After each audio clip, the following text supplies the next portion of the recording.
नमस्कार फ्रेंड्स, आपकी क्लास में एक बार फिर से आपका हार्दिक अभिनंदन है, स्वागत है। दोस्तों अपने कर रहे हैं राजस्थान जीके से संबंधित प्रीवियस प्रश्न पत्र। उसी की कड़ी में आज प्रश्न नंबर है 7। भटनेर किला स्थित है। भटनेर का किला किस जिले में स्थित है, ये अपने को बताना है।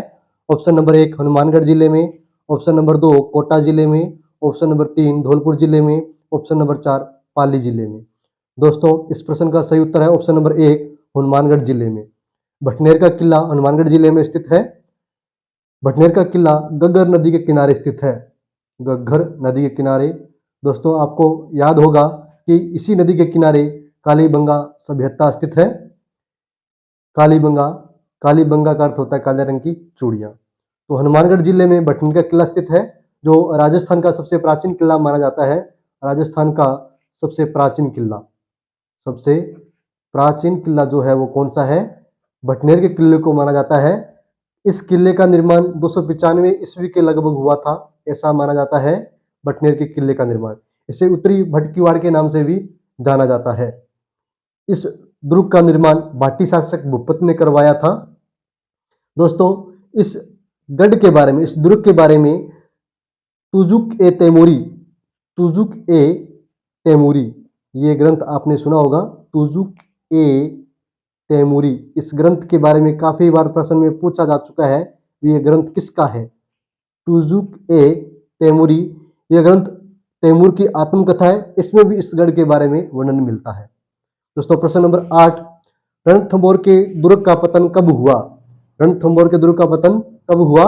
ऑप्शन नंबर 1 11 जुलाई 1311 ईस्वी में, ऑप्शन नंबर 2 11 जुलाई 1306 ईस्वी में, ऑप्शन नंबर 3 11 जुलाई 1306 ईस्वी में, ऑप्शन नंबर 4 11 जुलाई 1301 ईस्वी में। दोस्तों इसमें ऑप्शन नंबर 2 और ऑप्शन नंबर 3 सेम दे दिया गया है, तो ये दोनों तो है ही नहीं। इस प्रश्न का सही उत्तर है ऑप्शन नंबर 4 है 11 जुलाई 1301 ईस्वी। 11 जुलाई 1301 ईस्वी। दोस्तों रणथंभौर दुर्ग का पतन 11 जुलाई 1301 ईस्वी में हुआ था। रणथंभौर जो दुर्ग है वो सवाई माधोपुर जिले में स्थित है। उस जिले में है सवाई माधोपुर में, माधोपुर, सवाई माधोपुर जिले में स्थित है रणथंभौर दुर्ग। दोस्तों प्रसिद्ध शासक हमीरदेव चौहान, हमीरदेव जो थे वो इसी दुर्ग से संबंधित है।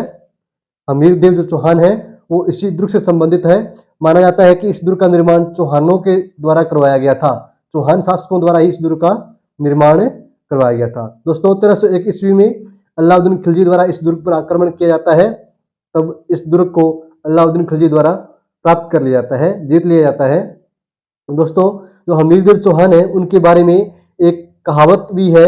कहा जाता है कि सिंह गमन सतपुरुष वचन कदली फले एक बार, तिरिया तेल हमीर अठ चढ़े न दूजी बार। ये जो दोहा है, ये जो कहावत है, ये किन के लिए कही गई है? हमीरदेव चौहान के। दोस्तों 1301 ईस्वी में अलाउद्दीन खिलजी व हमीरदेव चौहान के मध्य युद्ध हुआ था और इस युद्ध में अलाउद्दीन खिलजी की विजय रहती है और इस दुर्ग पे अधिकार कर लेते हैं। प्रश्न नंबर 9, प्रश्न नंबर 9 है भटनेर दुर्ग के निर्माणकर्ता कौन थे? भटनेर दुर्ग के निर्माणकर्ता कौन थे? ऑप्शन नंबर 1 राजा हन्नू, ऑप्शन नंबर 2 राजा मान, ऑप्शन नंबर 3 राजा भूपत, ऑप्शन नंबर 4 राजा भट्टाचार्य। दोस्तों इस प्रश्न का सही उत्तर ऑप्शन नंबर 3 है राजा भूपत। अभी अपन ने चर्चा की थी भटनेर दुर्ग के बारे में, जो हनुमानगढ़ जिले में स्थित है, घग्गर नदी के किनारे स्थित है, राजस्थान का सबसे प्राचीन किलों में से एक है। सबसे प्राचीन किला इसी को माना जाता है, जिसका निर्माण 295 ईस्वी में हुआ था। कहा जाता है कि श्री कृष्ण के वंशजों के द्वारा इस दुर्ग का निर्माण करवाया गया था। तुजुक ए तैमूरी नामक जो ग्रंथ है उसमें इस किले के बारे में अपने को जानकारी मिलती है, जो तैमूर की एक आत्मकथा है। दोस्तों प्रश्न नंबर 10 है बाला किला राजस्थान के किस किले में स्थित है? ऑप्शन नंबर 1 जयपुर में, ऑप्शन नंबर 2 अलवर में, ऑप्शन नंबर 3 अजमेर में, ऑप्शन नंबर 4 जोधपुर में। दोस्तों इस प्रश्न का सही उत्तर ऑप्शन नंबर 2 है अलवर जिले में। बाला किला जो है वो अलवर जिले में स्थित है। दोस्तों जो बाला किला जो अलवर जिले में स्थित है, इसके बारे में कहा जाता है कि ये आंख वाला किला है। आंख वाला किला, बाला किला जो है इसे आंख वाला किला के नाम से भी जाना जाता है। आंख वाला किला क्यों कहा जाता है? क्योंकि इसकी जो प्राचीरें हैं उनमें तोप के गोलों से इतने छेद हो चुके हैं कि इस गढ़ को आंख का किला के नाम से भी जाना जाता है। दोस्तों इस किले को हसन खां मेवाती द्वारा बनवाया गया था। हसन खां मेवाती द्वारा, हसन खां मेवाती, हसन खां मेवाती द्वारा इस किले का निर्माण करवाया गया। कब करवाया गया? 1550 ईस्वी में करवाया गया था। ये भी आप ध्यान रखें। बाला किला जो अलवर जिले में है, इस किले का निर्माण किसने करवाया था? हसन खां मेवाती ने करवाया था।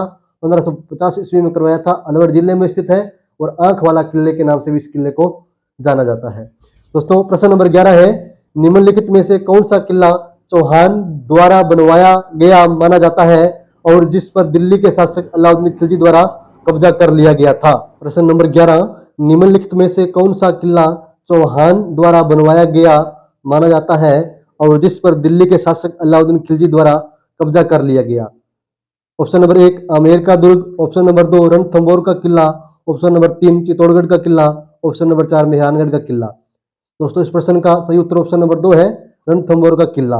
रणथंभौर किला जो सवाई माधोपुर जिले में स्थित है, सवाई माधोपुर जिले में है। अभी अपन ने बात की थी।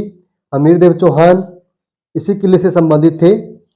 1301 ईस्वी में अलाउद्दीन खिलजी द्वारा इस दुर्ग पर आक्रमण किया जाता है, जिसके फलस्वरूप अलाउद्दीन जो खिलजी है इस दुर्ग को जीत लेते हैं।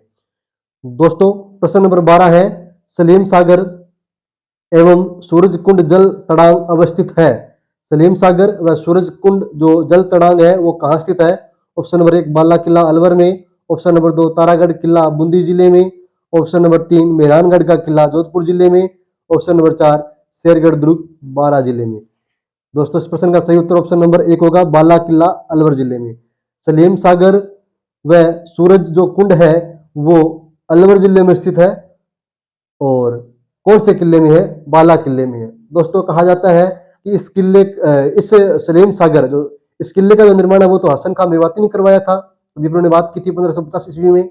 लेकिन जो ये सलीम सागर है, ये कहते हैं कि सी शाह सूरी के हकीम थे हाजी खां हाजी खां हाजी खां द्वारा इस सलीम सागर का निर्माण करवाया गया था। शेर शाह सूरी के कौन थे? हकीम थे हाजी खां। उनके द्वारा जो ये सलीम सागर है ये इसका निर्माण करवाया गया था। इस कुंड का निर्माण करवाया गया था बाला किला अलवर जिले में। तो दोस्तों आज की क्लास में इतना ही।